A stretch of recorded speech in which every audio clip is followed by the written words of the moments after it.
Welcome to Rewitched, a charmed 1998 rewatch podcast. Join us on our journey as we recap, examine, and critique the series episode by episode from the beginning. We'll be keeping our podcast spoiler free, so we welcome fans, new and old, to join us in watching and reflecting on one of our favorite shows. Currently, we're on season 1, I'm your host, Jess Sabanko. and I'm your host, Mia Savenko. Now let's get into this week's episode. This week we're discussing season 1, episode 4, Dead Man Dating. It originally aired on October 28th, 1998, and had 6.2 million viewers. So, in the beginning of the episode, it starts with someone ringing the bell at the manor, and Prue opens the door, and it's Andy. Andy says he just kind of wanted to stop by, and Prue lets him in. And they're talking about how they had a great time last night, assuming they went on a date. And Andy gave her a gift because her birthday is coming up the next week. And he said it's just a preview. She opens up the gift, and inside is a key, and he says it's to an inn or a hotel for them to stay at over the weekend. He says he got them that joining rooms to not assume anything that he shouldn't because they were taking things slow last time they spoke about it. And she tells him that she needs to think about it, and he says okay, and he heads out. Yeah, Um, so yeah, I didn't. Yeah, sorry. Go ahead. no, What you're were you good. gonna say? I was just gonna say I thought the scene was really cute. It was pretty sweet. I I like thought it the was way a they're really interacting with each other. exactly. That's what I was gonna say the same thing. I thought like I like the way Andy says that he's gonna, he's willing to take things slow, and he seems to be very understanding about Prue because every time she gives him like if a guy ever reacted to me the way that Andy reacts to Prue, or the way that Prue reacts to Andy, I would be like overthinking constantly because every time Andy asks Prue out on a date or anything, she like gives him like a weird look and is like, I don't know. I'd be like, is there something wrong with me? But every time he's like, it's okay, I understand. Like, could never be Yeah, me.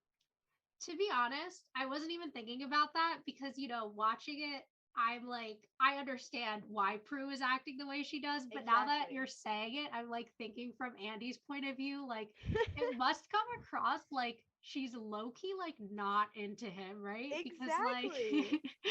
That's what I'm saying. Like, think about it from Andy's perspective, and it's so different. Like, if I were in Andy's shoes, I would have dipped. I would have been gone. I would have been like, this girl hates me. literally me in a relationship at all times when someone says or does something slightly off, I'm like, they hate me. Like, they just wish I Exactly. was dead. It takes like the slightest amount of thing for me to like feel that way. So something as much as Prue does it, oh my god, I would feel terrible. I couldn't handle it. Yeah, and like honestly, that adds even more to the fact that like I think the way Andy handles this entire situation, because I think what he's seeing the hesitancy as is like maybe she's like worried because they had sex on their first date, so maybe she's worried about that happening again.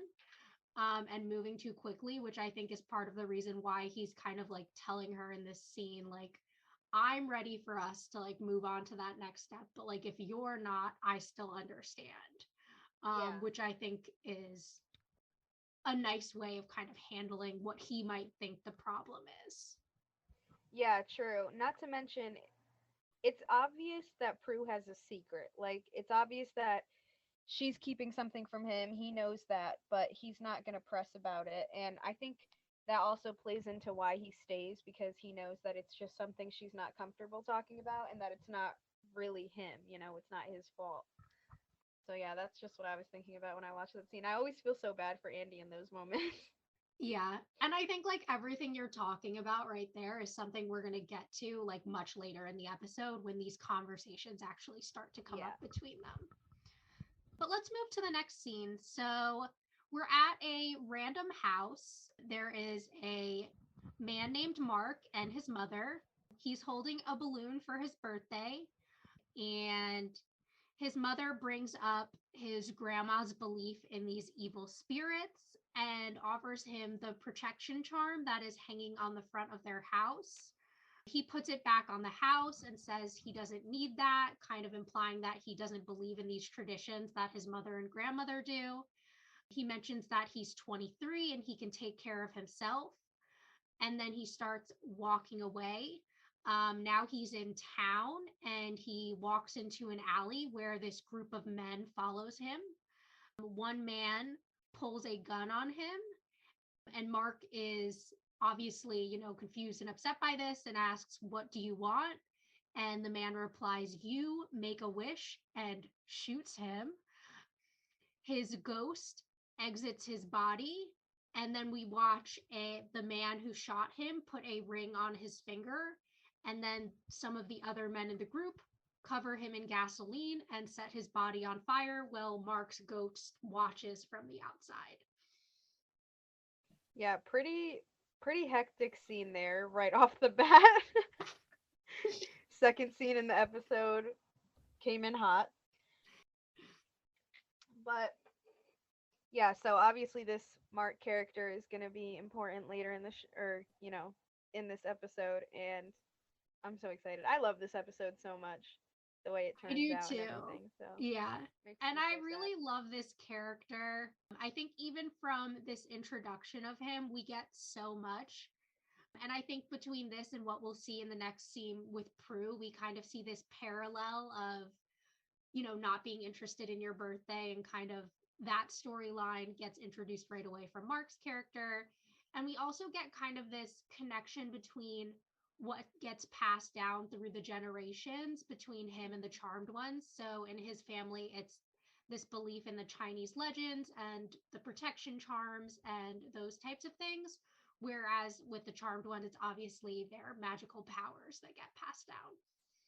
Yeah, that's true. I forgot about the way that the directors made the storylines parallel, and I think that it's so smart. Like I couldn't come up with an idea. I know you could because you've always written movies and like stories and stuff like that, but I'm not creative enough to like think of, storylines that can in the end flow together between these separate characters. So I thought it was pretty smart. Yeah, and I love setups like that where it kind of build uses one storyline to progress the other, and kind of Yeah. uses one character's journey to help another character grow when they're struggling with the same thing. Exactly, me too.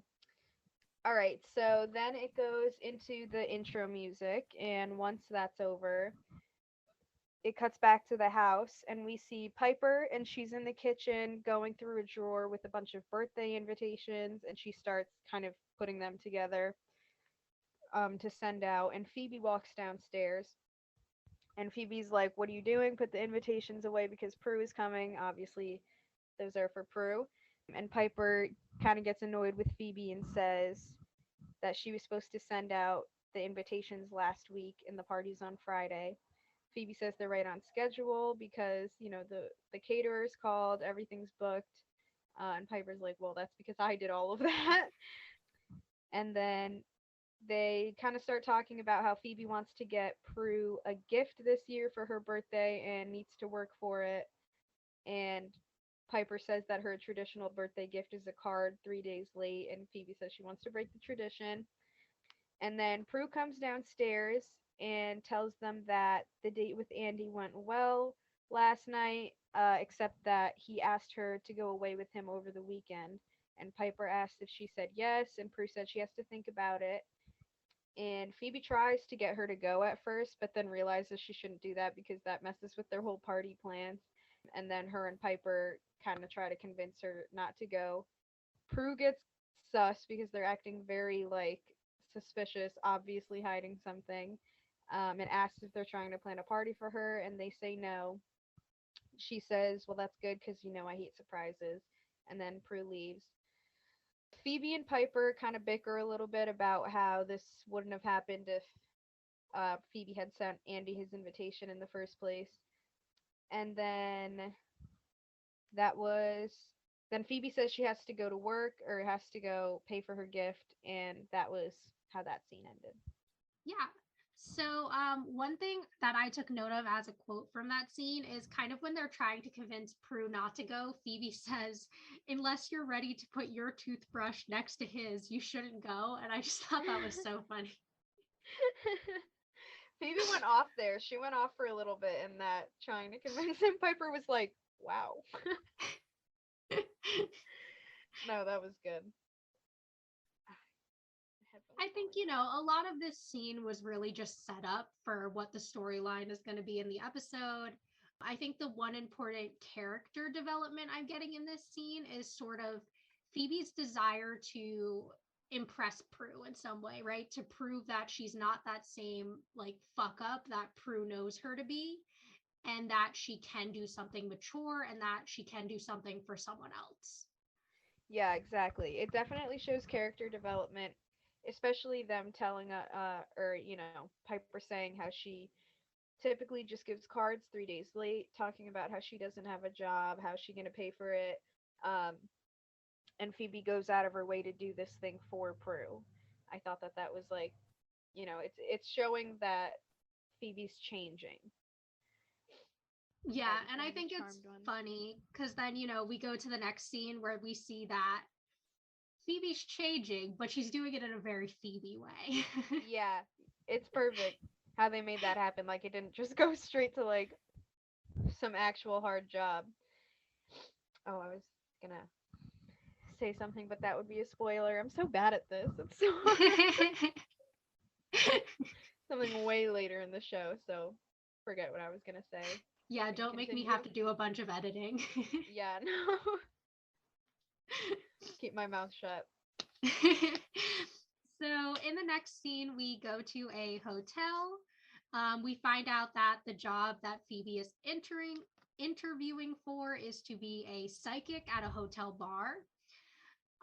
She's kind of explaining to the manager, the owner, whoever this guy is, what her talent is, because he's like, "Oh, what do you do? Like tarot cards, palm reading?" And she says, "No, like I'm a psychic. I see the future." And he's very ready to dismiss her. And she kind of goes on to say that I never actually know what's going to happen. Usually it's when I touch someone or I'm in the same general area as them. That's when she has a vision of him on a date and his wife seeing him out on this date. He realizes that she's legit and he hires her on the spot. Yes. Okay, so not much going on in that scene except we find out what this job is that Phoebe went to. A very Phoebe job, like you said before. And then, so after that, we cut to Buckland's, and Prue is on the phone with Piper. And Piper's trying to figure out if she knows what to do about the whole Andy thing yet. She says she doesn't, but Piper says that she thinks she should go, but on Saturday. And Prue gets sus again, thinking that, okay, well, why would you say that unless you were throwing some surprise party for me? And Piper's like, no, it's not that. Phoebe got you a gift this year and really wants to give it to you on Friday. And that she even got a job for the gift. And Prue also agrees. She's like, Phoebe doesn't give cards or give gifts. She gives cards 3 days late. And then Piper, as she's saying that Phoebe even got a job, she sees in the news article. What are those called? The It's something like called. job listings.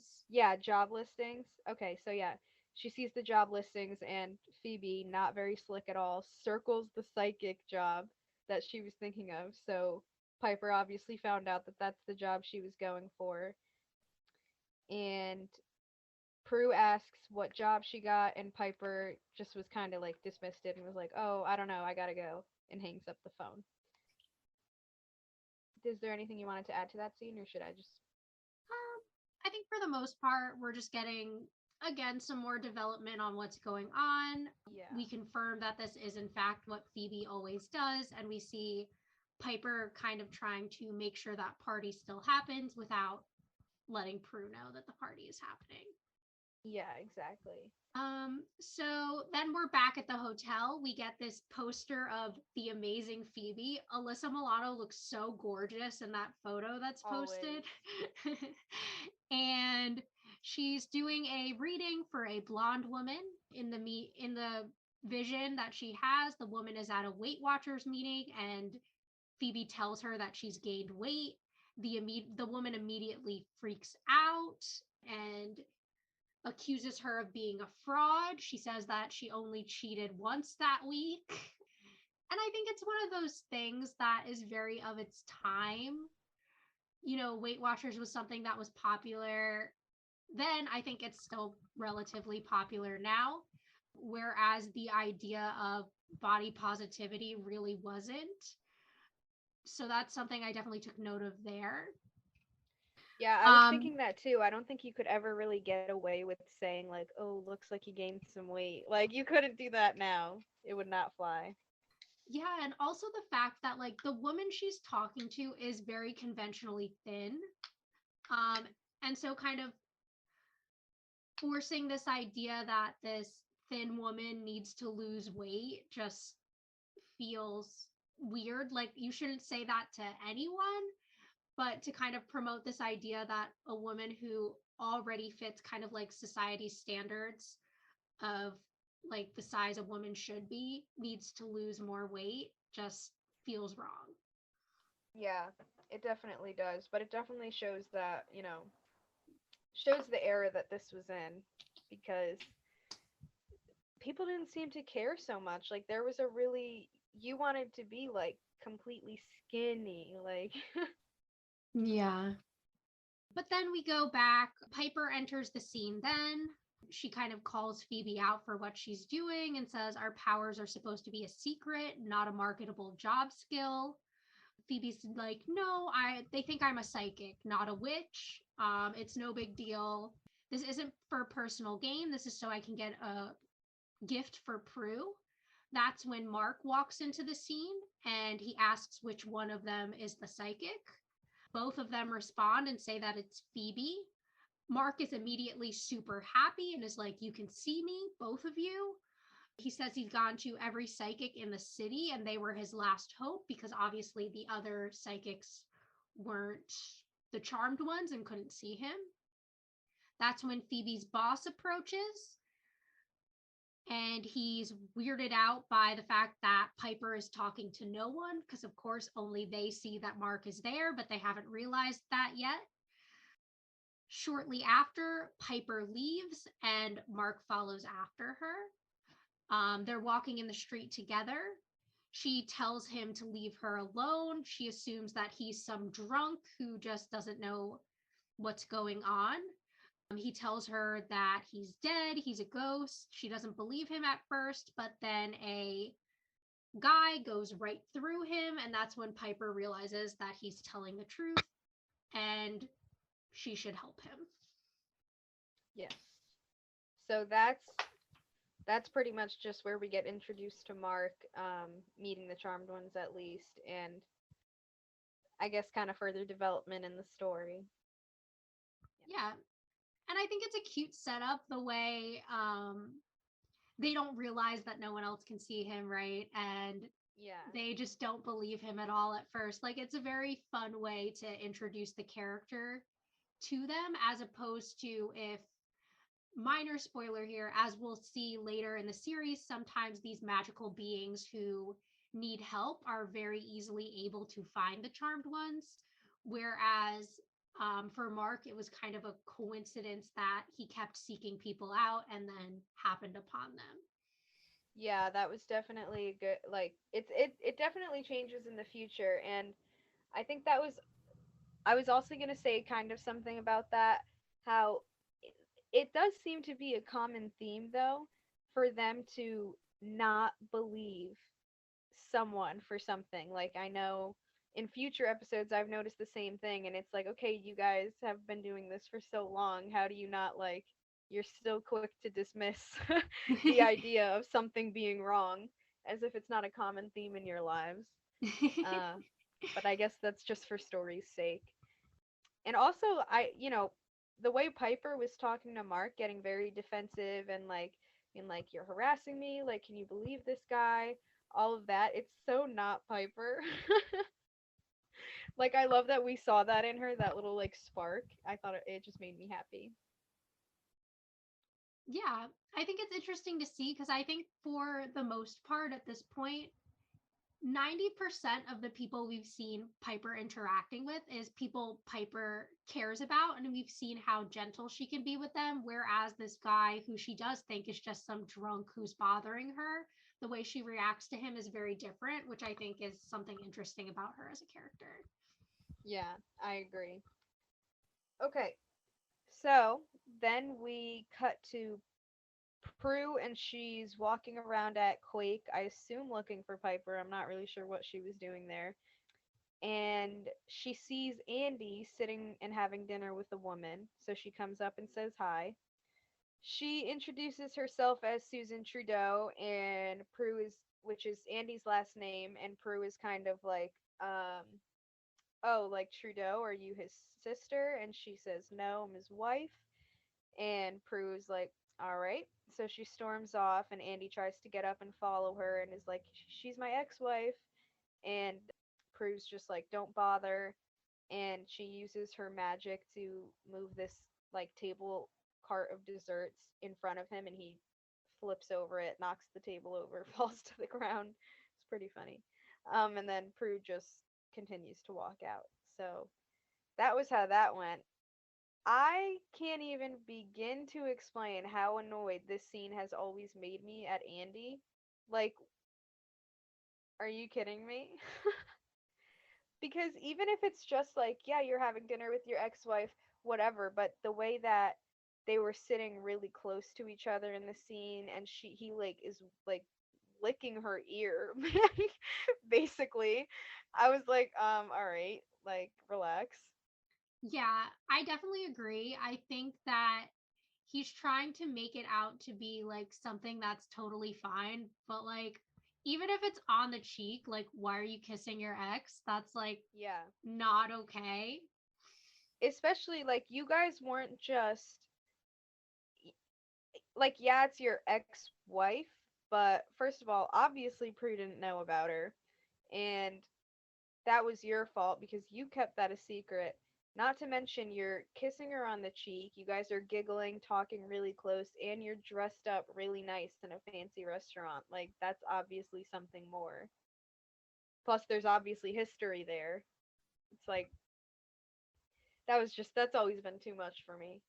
Yeah, and also the fact that like I'm sorry, but it just doesn't make sense to me that you've been dating for a month at this point.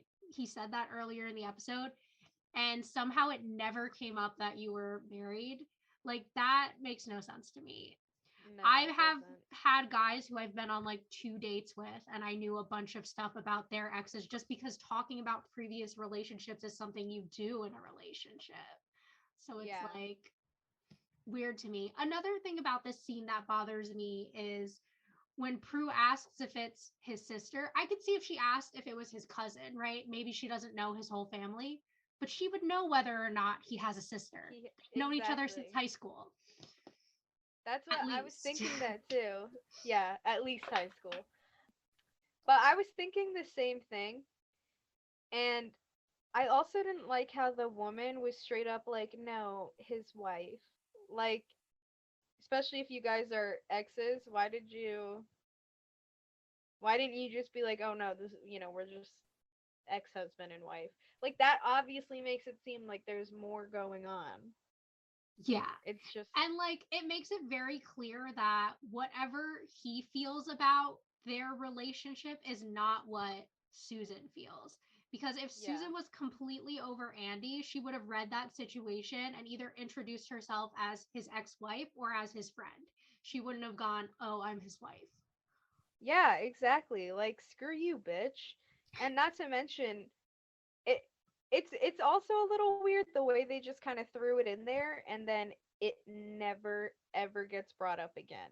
And we never see her again either. Like Yeah. Minor spoiler, Susan does not return. yeah. Yeah, you won't see Susan anymore. Maybe Prue cursed her or something. I don't even know, but it was just kind of a funny thing for them to make happen. Were they just looking for some type of argument between Prue and Andy? I don't know. Yeah. So now we're in Chinatown. Piper and Mark are walking together. They go to the alley where Mark was killed, and Mark is mentioning to her how somebody has to find his body before Dao Hoi, which means when the gates of hell open. He says if Yama captures his soul before he's buried, he goes to hell. It doesn't matter whether the person is good or evil. Yama doesn't care about that. He's just there to collect souls. They approach his body, and Piper sees it. She's kind of freaked out at first, and then that's when Yama shows up. Piper freezes him, and they both run away. When we see Yama, he is a masked figure in a cape. He's on a horse, and he has these glowing green eyes. Now, I looked up Yama, and this was a quick Wikipedia search, so I'm like by no means an expert on this or anything else in Chinese mythology. But what I found out is that typically Yama has been depicted as a large man with a scowling red face, bulging eyes, and a long beard. He tends to wear traditional robes and either a judge's cap or a crown. So the way that he's depicted here doesn't seem accurate to the way he's been depicted in images and actual mythology, which I think is something that the show does that I'm not sure is the right way to approach a character. I think if you want to take a traditional figure, you should represent them the way that they have been represented by that culture. So that's just something Yeah. I wanted to look up and find out a little bit more about. And that's kind of what I found out from that. Yeah, I never really thought about that. I never thought to look Yama up or anything, but that's weird. That's weird that because that's really different than how they showed him, like on a horse with the he looked more like a Viking. I Yeah. wonder what that was about. Like, I wonder if it was just because they didn't have like the special effects and makeup department that they have later, where, making this face or whatever would have been too much for them. But we saw last episode they had no issue doing that for Javna. So, or 2 episodes ago. So it's Yeah, just no, interesting Javna to came me. out really well. But yeah, no, that is interesting. I wonder why that is. I wonder if there's like a reason behind it. Because you would think Yeah, they'd make it more traditional. yeah, or if there's some other like variation that just wasn't the one I read about, I don't know. Maybe if any listeners know more about this, they could, send us a message and let us know. But at least that's what I found. And I was definitely wondering why the show is choosing, if they want to use a myth that actually exists, not to depict it in kind of the popular way. It would be one thing to make up a character and make it look however you want. It's another thing to take something that exists in a specific culture and kind of make it your own in a way that doesn't necessarily feel appropriate, at least to me. Yeah.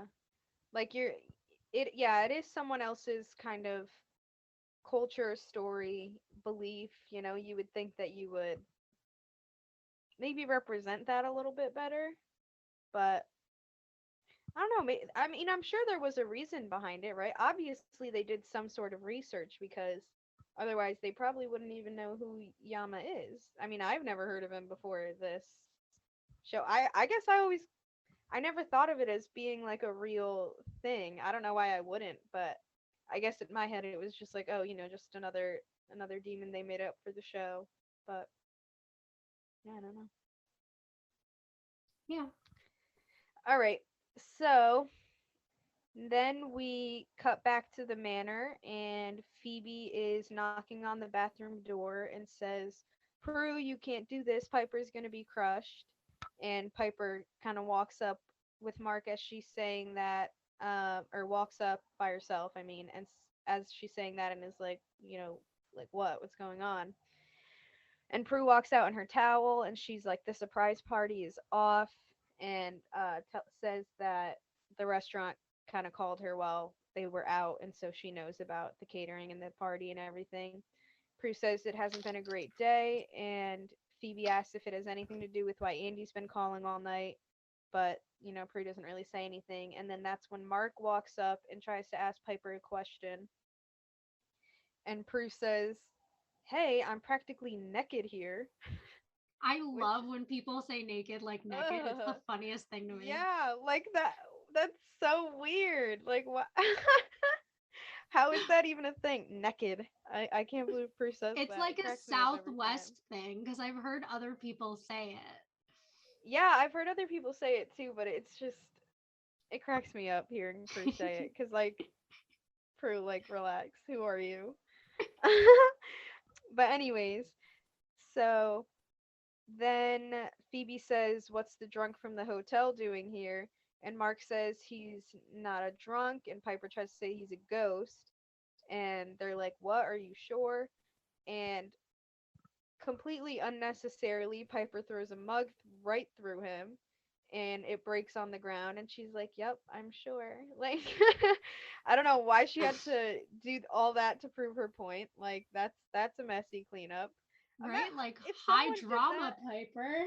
I would have been like, "What the fuck? That was like my favorite mug, Piper. What are you doing?" Like, imagine she just like threw something that you actually really liked. Like, it just like I thought of like, don't Grandma and Pop Up have like a mug with like our picture, all of the grandchildren's pictures on it? Like, imagine if someone just did that. Was like, "Here, yeah, that's a It ghost," was and you're just actually like, "What?" Graham's favorite mug. And she's just like, Yeah. Graham's like handcrafted it and Piper just shatters it. I was like, okay, that was unnecessary, but there you go. You proved your point, Piper. And then we kind of, cut some time and are in the kitchen now, and they're all in there talking about Yama. Piper's kind of explaining to them, and then they're like, "Well, how do we know he doesn't belong in hell?" And Piper's like, "Well, no, obviously he's an innocent that we need to protect." And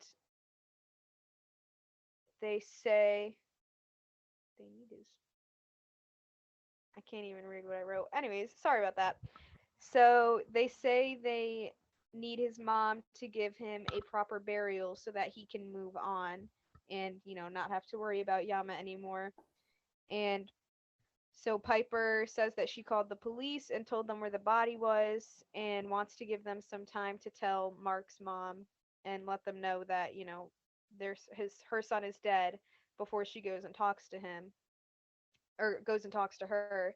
And the girls are like, "Well, why are you going to talk to her mom, his mom?" I can't Jesus. your I pronouns can't are off speak. today. I know, like I'm all over the place. So many hers and hims. It's okay. So Piper says she wants to go talk to her because she wants to let her know to give him a proper funeral as soon as possible. And then Phoebe gets a call from work and she kind of just gets called in really fast, so she leaves. And then Prue gets up and asks if when Piper called the police she talked to Andy. Piper says no, it was anonymous, and asks if she decided not to go with him. Prue tells her that she decided to go until she saw him having dinner with his ex-wife, and then complains about like, well, why didn't he tell me that he was married? And then Mark comes in and asks how's it going, and that's just kind of where the scene is. They give him like a weird look. So you know, not too much going on there. I mean, the girls found out that Mark is legit and are kind of just discussing what to do. And I think that's pretty much all I took out of that scene. Yeah, I think we got a couple cute sister moments, but mostly we were just pushing forward this episode's plot a little bit, getting the background that at some point Piper's going to go see Mark's mom, and that was really it. Yeah, So then we go to the hotel. Phoebe is talking to her boss. There's someone important staying at the hotel. And he basically tells her that if she talks to him and gives him a good fortune, that she'll always have work at the hotel. That's when Phoebe sees a guy leaving the bar. He left his wallet behind. She goes over to run and grab it to give it to him. And that's when she has a vision of him getting hit by a car. Her boss notices her acting a little off and asks if she's okay. And she says that she's fine. And that's where that scene ends. I feel like this whole thing, because obviously that premonition is important. I mean, she saw somebody getting hit by a car, so obviously we're gonna hear about that again. I feel like this storyline was just kind of, you know, thrown in to make her job at the hotel, like to give Phoebe some more purpose in this episode. You know what I mean? Because there wasn't much going on with her besides that, and everyone else had something to do. But I did like that though. I like the way this turns out. She cracks me up at the end. Yeah, and I think this episode shows a lot of growth for all three sisters in different ways. Like we see Prue kind of learning to kind of celebrate herself in this episode, which I think she's used to doing things for her sisters, but for herself, it's always about just do what I have to do what I have to do, and not kind of take a moment to celebrate life, which is what birthdays are about. We Right. see Piper kind of opening that door to having feelings again for someone again after Jeremy. And I think we see Phoebe learning to care not just about kind of what she wants out of life, but about people in the larger sense, which I think will become an important part of her character as this season goes on and into the future. So I think we're seeing kind of the beginning of what we've already been seeing in Phoebe's character, which is that she cares very much about other people. But this is kind of an episode where Prue's taking notice of it, which I think also develops their relationship further. And that's kind of That's what this true. subplot is serving. I think you're right, actually. Yeah, I didn't think about it like that because I did also kind of forget about.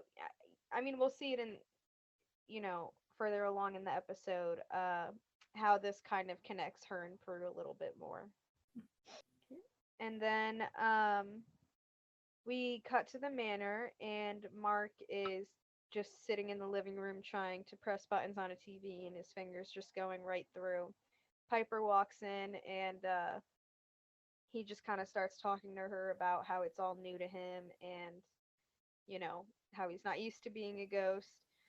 And Piper has a blanket in her hand and asks if ghosts even sleep, and he said that he doesn't even get cold anymore. And then they kind of just get into conversation about how him being a ghost, or him being dead now, is finally sinking in for him, and how he can't do all the things that he used to do. And he kind of starts talking about his life and his mom, and Piper sees that his mom means a lot to him. And then he explains that when he was young, his father died, and it was just the two of them, him and his mom, and how his mom taught him how to cook. Piper says that her grandma taught her how to cook, and how much she loved it and became a chef. And he kind of tells her about this Peking duck recipe that's been in their family. And they just keep talking about stuff and having a good time together, and that's kind of how that scene ends, which I think is what you were saying before, kind of showing like her opening the door to like or feeling comfortable with someone else after Jeremy for the first time. Mhm. Yeah. Yeah, and I just thought this scene was super cute. I like the connections they're making with the maternal figures in their life and cooking.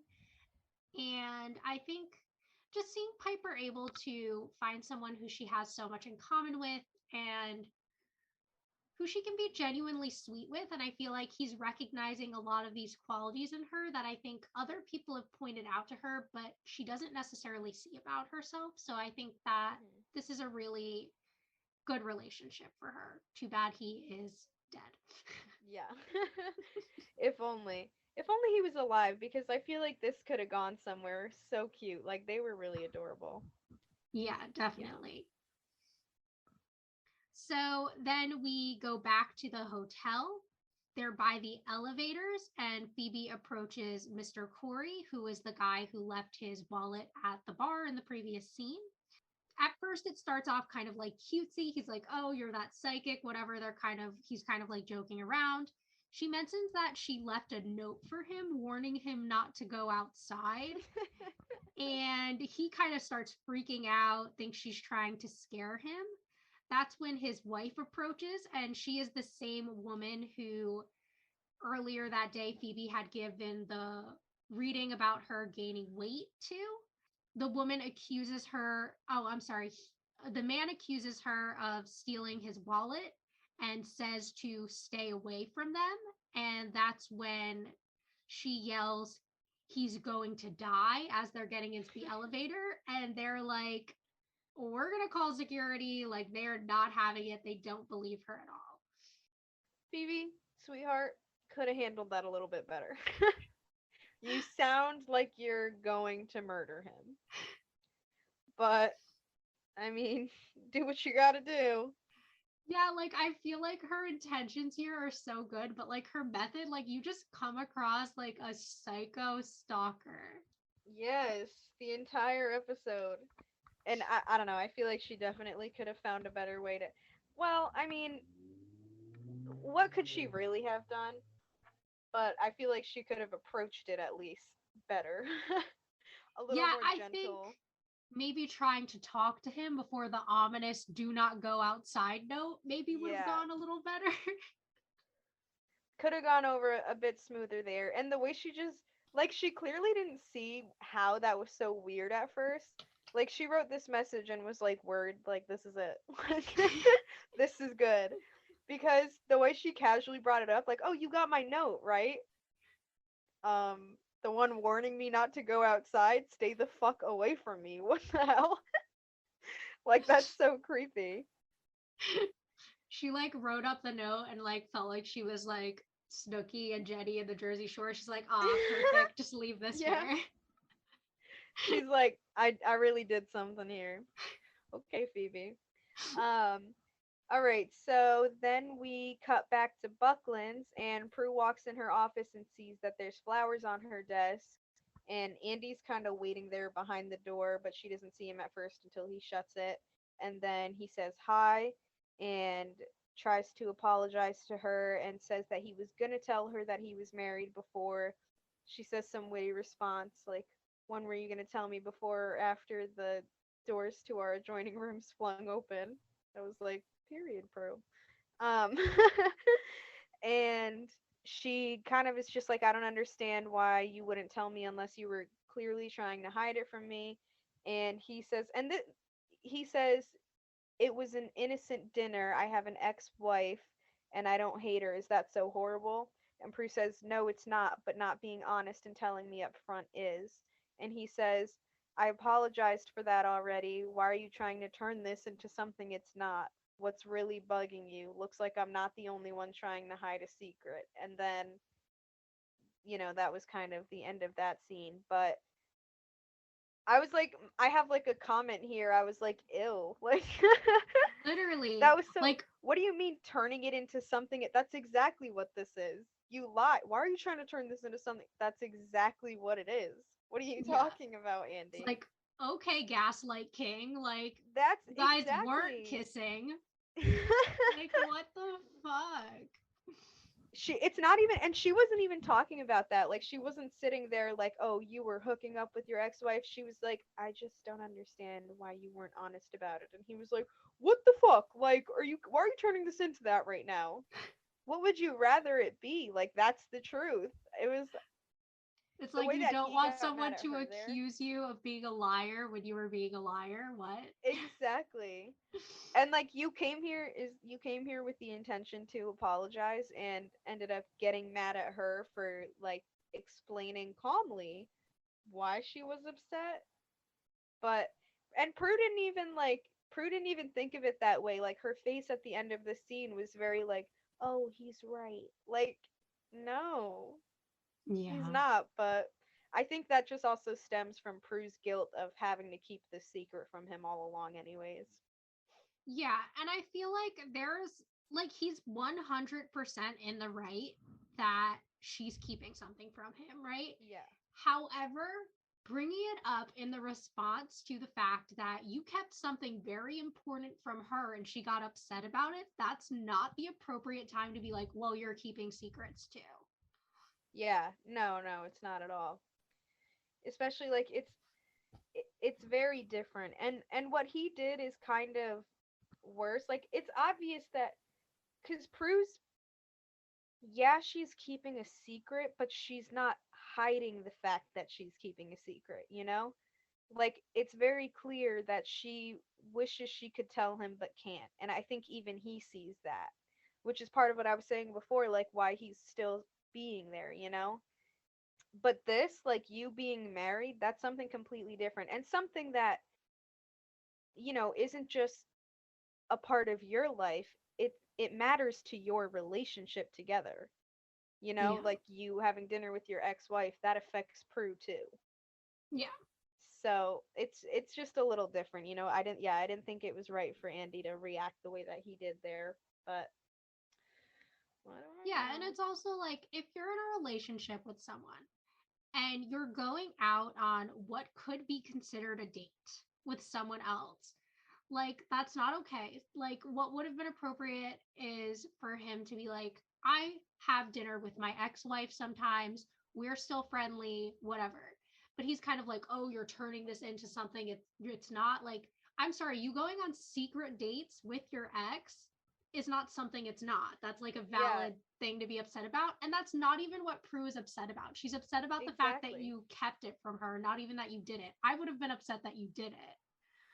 Yeah, exactly. I would have been upset about everything, and Prue was like very calm and rational about it and only thought about, like, as soon as he was like, I have an ex-wife and I don't hate her, is that so bad? I would have been like, yes, like, why don't you hate that bitch? Like, I would have been pissed. I would have been like, ew, I don't want you being friends with your ex. Like, I'm sorry, but that's weird to me.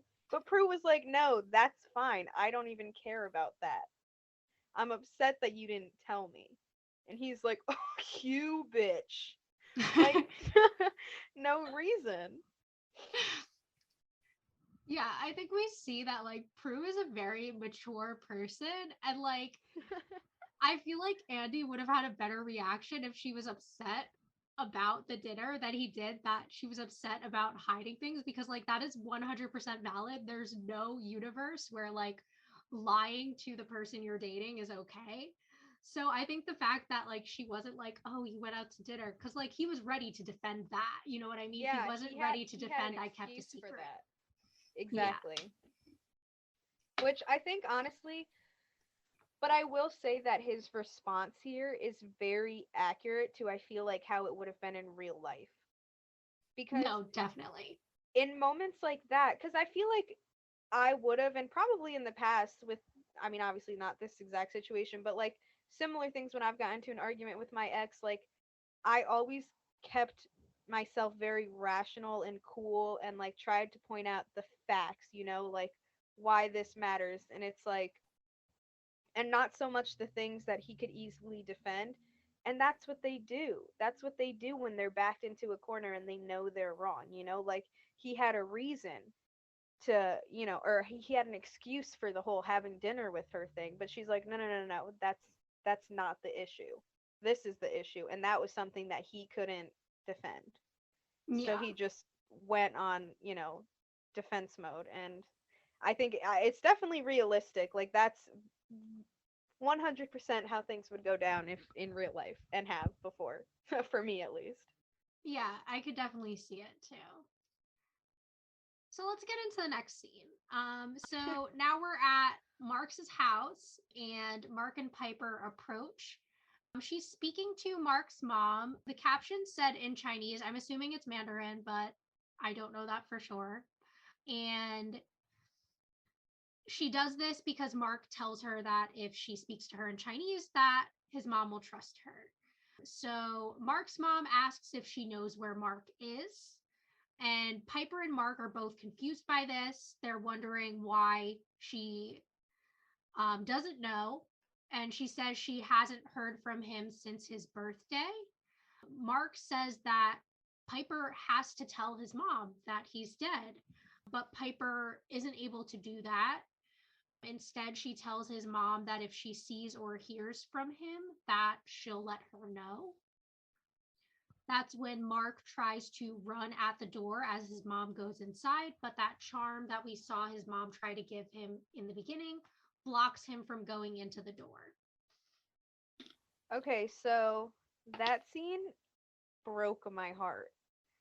Like, I just feel so bad for Mark's mom, and Piper has such a big heart. Like, she couldn't even tell her. I wouldn't have been able to do it too. I mean, either. And but at the same time, it's like I feel bad for Mark because he needs her to know, and it's just horrible, horrible circumstance. Yeah, I think he chose the wrong sister to do it. We know damn well that Phoebe would have been able to be like, well, he's dead, so Yeah, Phoebe would have been all over that, and I feel like she would have left a Prue even note. could have done it too. Yeah. Stop. Oh my god. That was good. No, she would have. Oh my god. Don't go outside today. Jesus Christ. Don't expect your son home anytime soon. Like, oh my god. Oh, that's evil. Whew. Okay, well, yeah, definitely the wrong sister, but at least she's a sweetheart, and I think Mark notices that. Mike. All right, so next we cut to Prue and Phoebe in the kitchen at the manor, and Prue asks where Phoebe was last night and can tell something is wrong because Phoebe's cleaning and not really talking about what's going on. And Prue tries to get her to talk about what's bugging her. Finally, Phoebe tells her about the premonition that she had and the struggle she's having trying to protect this guy, how she doesn't really know what to do because he thinks that she's crazy. And Prue asks where he is now, and Phoebe says at the Hotel Neptune. And Prue says, "What were you doing there?" Phoebe assumes Prue is going to get mad at her, and but she, explains anyways how she got a psychic job there to get money for Prue's gift, and she's like, "Go ahead and yell at me." And Prue kind of just completely dismisses that whole part and says, "Phoebe, like, you can't let him die. You have to go protect him." Phoebe's like, "Well, yeah, I broke a key in his door at the hotel and locked him in so he's safe till morning." And then she's like, "Wait a minute, you're not mad at me?" And Prue says, "You were trying to do something good and now you're going to get to do something wonderful. That's the best gift I could have asked for." And then Piper and Mark walk in and say, "You guys have to see this." And they turn on the news, and they're talking about how the police found Mark's body, but the news thinks that okay, so the news says that the body is burned beyond recognition, but the personal items found with it suggest that it was some criminal named Tony Wong's body, and Tony Wong is actually, because it shows this picture, we see it's actually the guy that murdered Mark. And they kind of realize, like, oh, this guy Tony used Mark's body to fake his death to get out of his crimes, his sentences, whatever. And Phoebe, I think, touches the remote and gets this premonition of Tony in a room that has these Chinese symbols on the wall. And she writes down the symbols in hopes that Mark will kind of recognize what area this is. And he sees that it's some warehouse in Chinatown. And that's how this scene ends. Yeah, so I think a lot of this is we have, the Phoebe and Prue exposition scene, which I think leads us to that really sweet quote from Prue. So that's the only reason I don't mind all the exposition we're getting in this scene. Yeah. And I think, it kind of ties us back to that subplot I was talking about before of Prue starting to see how Phoebe is growing. And then, of course, we get the plot point of uncovering Tony Wong's reason for killing Mark, and also them finding out that now they have to go find him because obviously this is part of a bigger conspiracy and Mark is still in danger. Exactly. That's pretty much what I got too. Yeah. So then we cut to the warehouse in Chinatown. Piper and Mark enter through the basement. Mark is kind of saying how it's too dangerous and that he doesn't want her to go through with it. Piper reminds him that she has the power to freeze. He keeps saying all these things to make her more afraid, and she says that's good because the more scared she is, the more her power will come out. He mentions that there's an amulet on the door and he's not going to be able to get in. So Piper, throws it on the ground so he can come in. They go in together. She freezes the bad guys. they take a picture of Wong with the newspaper saying that he is dead. That's when they unfreeze and they're chasing after Piper, and she gets into her car. As they're driving away, Tony Wong writes down her license plate. Yes. So that scene just, obviously they did that to show Tony with to show that Tony's still alive on the day that he's supposed to be dead. And him writing down her license plate, obviously that's shows something's about to go down a little bit later. Okay. So then we cut to Piper walking out of the police station, and she starts talking to Mark and tells him that she slipped the photograph under, of Wong with the newspaper under Andy's door, and says that Andy's really smart, a good inspector, and he'll figure it out and know what to do. And she also says that she put Mark's name in with the picture so that they can figure out that it's actually Mark's body. Andy comes out and sees Piper talking to herself because obviously he can't see Mark with her. And he comes up to her and just kind of asks, if Prue told her what's going on and what she thinks he should do about it. And she says, just give her some space and let her work it through. They hug and Andy walks away, and Mark turns to Piper and is like, you says that she's a really sweet person and that he wants to take her somewhere. So there I think we see some development between Mark and Piper, another cute moment. Like all it took was her being nice to Andy, and Mark's like, you're so sweet. Like I love that. Yeah, I don't really have much to add. I think this is just, one of those scenes that's developing that connection between them more. Yeah, exactly. So then the next scene, we're back at the hotel. We see Phoebe and Mr. Corey again. She says she wants to save his life and follows him outside. This time he has the briefcase and, he's about to get hit by that car as she saw in her vision. She jumps in front of the car and does, in fact, save his life. His wife approaches, and that's when she's kind of like, that'll be $20, tip not included. And it's just kind of like this sassy ending to that little subplot. Yeah, I loved that.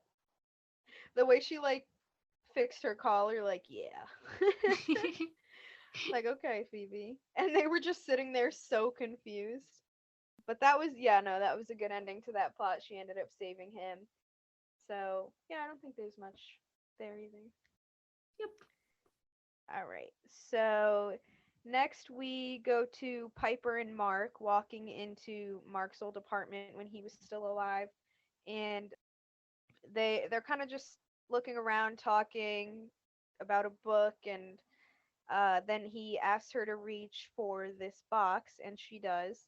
And inside of this box is his grandfather's recipes that they've been serving in their family's restaurant for decades. And he says that he wants Piper to have them for everything that she's done for him. And he says that he only asks one favor, and that's for her to use them for Prue's surprise party. And Piper's kind of like, well, Prue doesn't want a party. And that's when Mark says, birthdays are important. I should know because I walked out on my last one and didn't know I'd never get another. She may not know it, but she needs to celebrate her birthday and, not take it for granted. So I think that scene was, that's where, the connection between, it being Prue's birthday in the beginning of the story and Mark dying on his birthday, that's where this kind of connects, and like where where the storylines come together. Yeah, and I think I understand it. Like, I definitely get it as a plot device and everything. But I don't know, I hate when people use, like, well, I didn't get this thing and that sucks for me. Like, this bad thing happened to me, so you should appreciate this thing because I didn't, Yeah. and look what happened to me. Yeah, I don't like that either, because then it just kind of makes you feel like, okay, like, it just makes you feel shitty. Yeah. Like, not everyone cares about the same things, and not everyone, not every situation is the same for everyone. So I don't like when people compare like that, but I did appreciate it for plot's sake. Yeah, exactly. And like, other than that, I think this is a very, very sweet scene between the two of them. I like that he's offering her these recipes and kind of this connection to him and his family. I think it shows that they have formed this strong bond with each other over such a short period. What it really shows is that Piper makes dudes fall in love. Like what they've known each other for a day, and you're giving her your whole family's like decades worth of recipes. Like, where can I find someone like this? Oh my god. So we leave that scene. We go back to the manor. We see Prue is sitting in her room. She's flicking through channels. Phoebe enters and she's kind of concerned about this because she says that's something that Prue never does. Prue asks Phoebe how everything turned out, and Phoebe says that she saved the man. She says it felt so good, not just she felt so good, not just about herself, but about everything. And Prue kind of seems to recognize this growth in Phoebe in this moment, and I think it's a real connection point for them as sisters. This is when Phoebe then asks Prue about Andy. And one thing I didn't mention earlier, but I definitely took note of, Prue has a tendency when Phoebe asks questions about her relationship to dodge them, and then when it's just her and Piper to talk about what's bothering her. I've noticed that too. So I think this is a scene where Prue finally feels comfortable enough to finally talk to Phoebe about the things that's bothering her. So she mentions that she's also keeping a secret from Andy and that he was right to call that out. And that's when Phoebe says to her, "We're the charmed ones, not the doomed ones."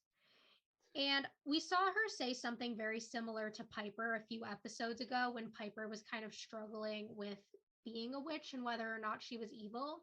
So I think this is us really seeing that Phoebe does care so much about her sisters, and I think she sees so much in them.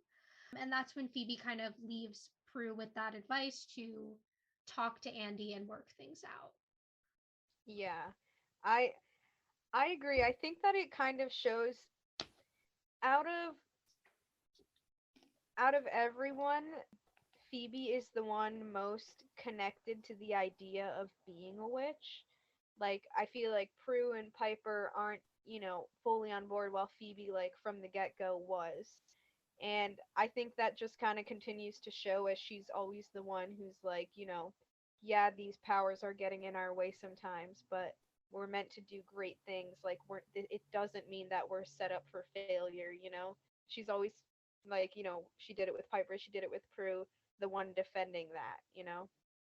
Which I think is really nice. It shows that she does care a lot about these and her destiny and all of that. And also, I love how the girls in the show, they're always going on these deep, like, heartfelt advice, like, emotional speeches, and it just kind of cracks me up. They're really good and they're really cute and, motivational, but it's just so funny to imagine that, like, imagine a conversation like that in real life. Like, you're telling me, imagine you and I were having a conversation and I was like, we're the Sabankos, not the doomed one. like, like, it's just really funny when you think about it from, like, a realistic perspective, but it is really cute in the show. I just wanted to point that out. I've never thought about that, but you're so right.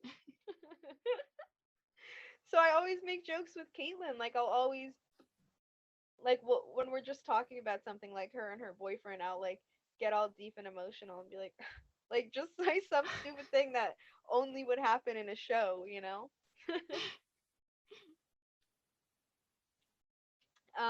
Okay.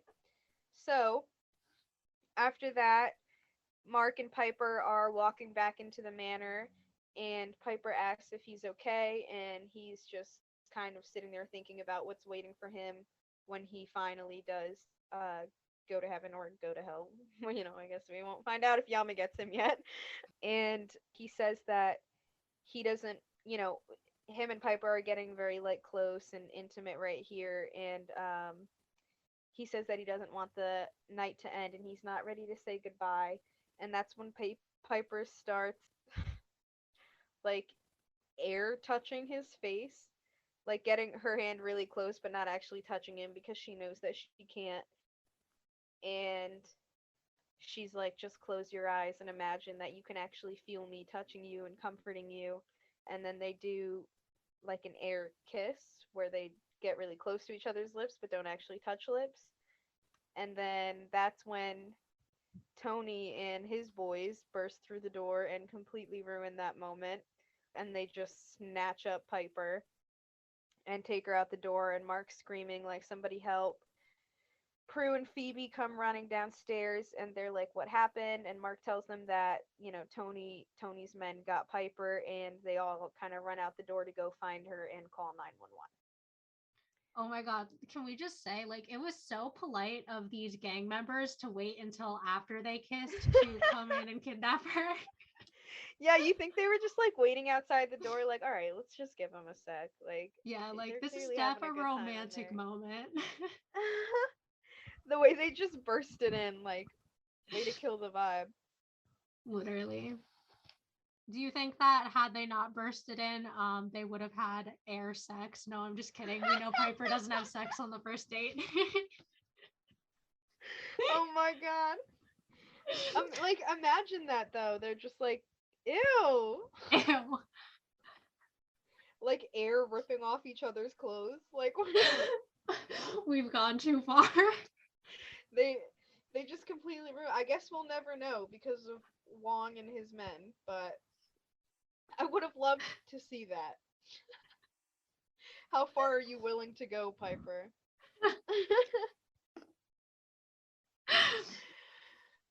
All right. So then we're at the warehouse, and Piper is tied up and Wong is talking. He says, the first time I saw you, I thought you were a ghost, which, is funny because Mark is a ghost, obviously. So we catch on to that, but he doesn't know about ghosts being real. So Piper's kind of like, oh, like, you have me tied up. Can you at least untie my hands? Because she obviously wants to be able to freeze him. He asks who knows that he's alive. He says that he was going to start a new life in Hong Kong. He had the boat set up. He faked his own death. Everything was all prepared. And then she came along and screwed it all up. Then we cut to the police station where Andy is at his desk. He finally finds that envelope, sees the photo, and he's holding the phone to his ear, but instantly lets it drop because he now knows that it is not Tony Wong who was the dead body. Yes. And can I just say, great acting skills on Tony there with that whole dramatic, like, you screwed everything up, Piper. Like, okay, Tony, calm down. What a great villain speech. I love when villains just announce their entire plan as if it wasn't very obvious what he was doing. I always think about that. And the way, like, this, I love that they put in the exposition too, like, I guess it was just kind of a confirmation, even though, it was already kind of assumed that he did kill Mark to use his body. But Piper's like, why did you kill Mark? And he's like, I needed to use his body to, fake my death and get away and go to Hong Kong and start my whole new life. And you're like, whoa. Okay, Tony, relax. Like, I think the only new information we got here was that you were going to Hong Kong. Everything else was very obvious. Yeah, I know. Let's see if he makes it. Maybe he'll still get there. So then after Andy gets the envelope, we go back to the warehouse, and Prue and Phoebe burst through the front door downstairs, and there's a guy, and Mark's there too. And a guy with the gun comes out, and Prue just kind of uses her powers and throws him across the room. Tony and the other boys that are in the room with Piper hear the noise, and Tony's like, shoot anyone who comes through the door. But Prue kind of uses her powers on them before they even get that chance. And Tony tries to shoot her, but just in time, Piper gets her hands untied and freezes the bullet in the air and Tony. And then Phoebe and Prue run over and untie Piper, and Tony unfreezes and sees that, they just, magically hopped from one part of the room to the other, and he kind of freaks out and he's like, "Who are you people?" And that's when Prue uses her powers and knocks him down the stairs, and he goes to run out the door, but the police pull up at the same time and kind of surround him, and then he goes to shoot them, but the police shoot him down before he gets the chance. And then the girls all see this happen and they're like, okay, we got to get out of here before Andy sees us. And then we see Tony's spirit lift out of his body, same way we did with Mark's in the beginning. And he goes around the back of the building and kind of runs into the girls and Mark, and he's so confused. He's like, what's going on? You're dead. Like, how are you in front of me?" And that's when Yama shows back up, and Mark pushes Tony into Yama's spear so that Yama can take his soul. And he collects his soul, and then Yama tries to come for Mark, but Piper jumps in front of him and says, "No, you can't take him. He's a good man and he doesn't belong with you." And Prue and Phoebe come next to Piper and hold her hands and kind of like to back her up and block Yama. And Yama's just kind of like, "All right, fuck it," and leaves. And that's how that scene ends. Yeah. So I think this was just kind of wrapping up the Wong plot, and that's basically what happened there. We also wrapped up the Yama thing because it seems like now Mark is safe from that danger. Mhm. Yeah, it all just kind of, went down very fast and wrapped up those plot lines. Yeah. So then we have our second to last scene where we're now at Mark's funeral. So obviously his mother finally got the news that he passed away. And we see that Mark is standing there. He's talking to his mom, mentions how she saved his soul with all the stories that she told him growing up. Then he walks over to where the sisters are standing. He tells Prue not to miss her birthday. And him and Piper have this moment. And he starts to say to Piper, "I wish." And she says, "I know, me too." So we get the idea that he was probably going to say that either he wished they'd known each other while he was alive or that he could stay or something to that effect.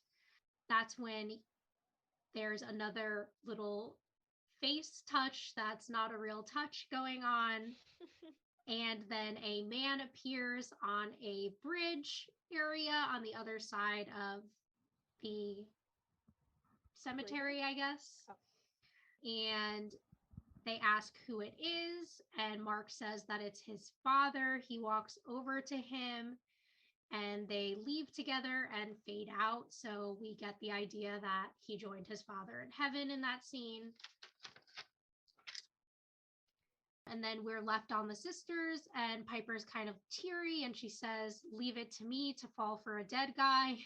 And Phoebe says, "It's an improvement. At least he wasn't a warlock." I love that scene. It's just so perfect.